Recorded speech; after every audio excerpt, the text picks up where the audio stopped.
Be intentional about life. Don't be passive. Don't be casual. When you read biographies of successful people, you discover that every one of them, they were all serious people. They were serious. Their peers were playful. I grew up in Kaduna. And those days as teenagers, we used to have a clique of friends.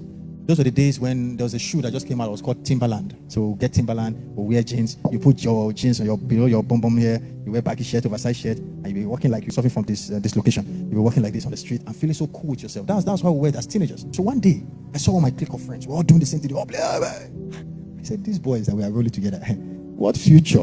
I began to ask myself some real life questions. Do I want to be struggling when I'm 40? So I remember standing up and I called some of my friends. I said, oh boy, I want to change direction. They said, oh, we are still young boys now. What do they life? I said, that's the last time I hung out with these guys. Fast forward many years after, one of them began seeing me on TV, seeing me teach, seeing me do this on social media and all that. And then he came to look for me. And for days, he could not come close because of all this protocol and security. So about a week or two or something long, I then I checked his face and I saw a message saying, hey, I'm your friend Jonah from Kaduna. We used to be together. Blah, blah, blah. This guy walked into my office. Joe, good to see you. I was so excited to see my old friend. What are you doing now? He said, I'm teaching in a primary school somewhere in Lagos. I could build primary schools then without blinking. What about Hamid? Hamid is still in Kaduna. What's he doing? Nothing. What about Benji? Benji is somewhere in Zaria. What's he doing? Nothing. I began to think of my life.